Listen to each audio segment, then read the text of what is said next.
Hi.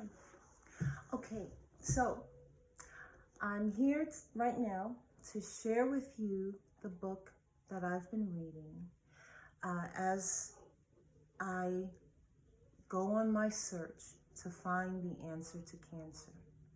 And what I would like to do is I would like to encourage researchers and everyone, scientists and all of that, to broaden the scope of their research.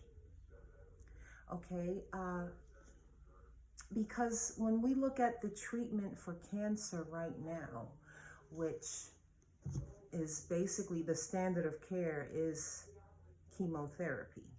That's the first thing they jump to, of course, after the surgery. Okay, then there's radiation, uh, but it's almost like a one size fits all. Okay, whereas it should be more individualized treatment, and I believe, from what I've seen, before they even offer you immunotherapy, okay, which is something that I believe it's sort of like something that they give you, they take the cells and sort of like supercharge them to fight the cancer.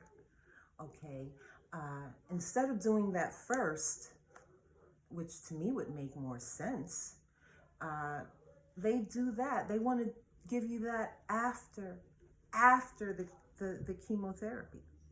That doesn't make sense to me. But anyway, this is the book, Entangled Life.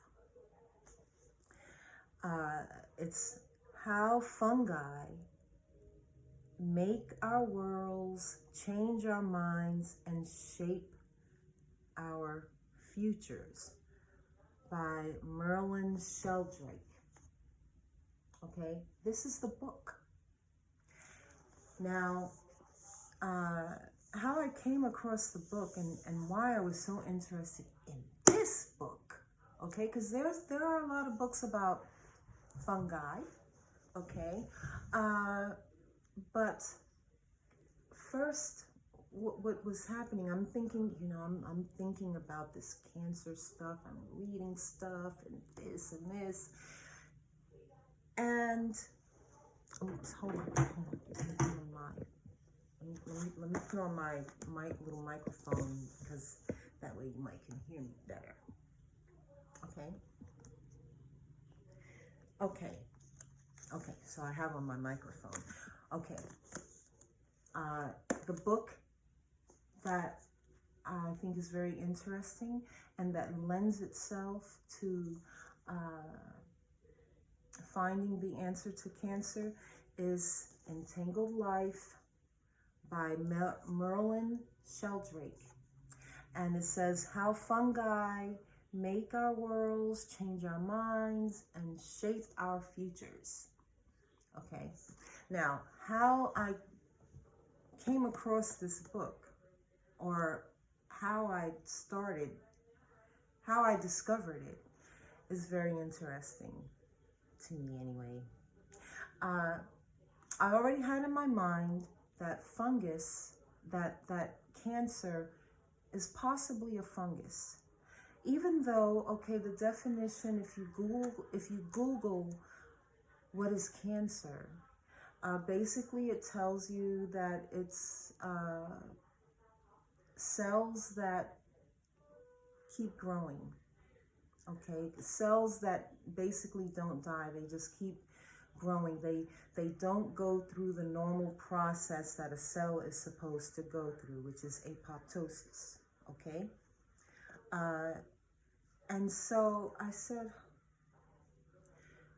I even told you, I told my mother, I think that cancer is like a fungus. Okay, because to me that's how it acts, from what I know and hear and see and read. Okay, and so I sort of wanted to learn more about fungus, okay? And there, soon after I said, wow, I need to learn more about fungus, okay? Uh, and soon after that, there was a special program on, I believe it was CBS Sunday Morning or something, and it was about this book. I was like, that's what I need to read.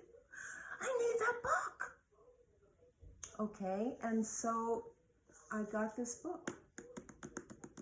Now, in this book, it explains about fungi, and it's really a good book.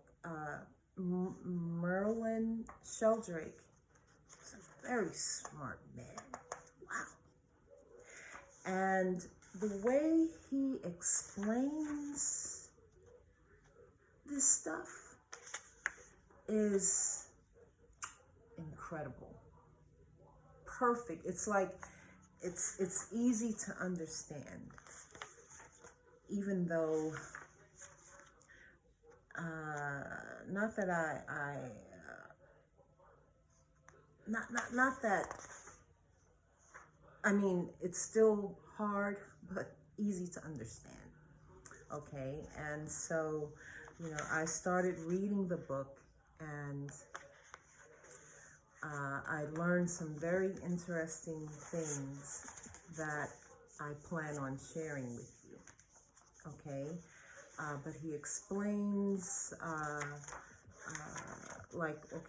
the first chapter. What is it like to be a fungus? Okay, so he explains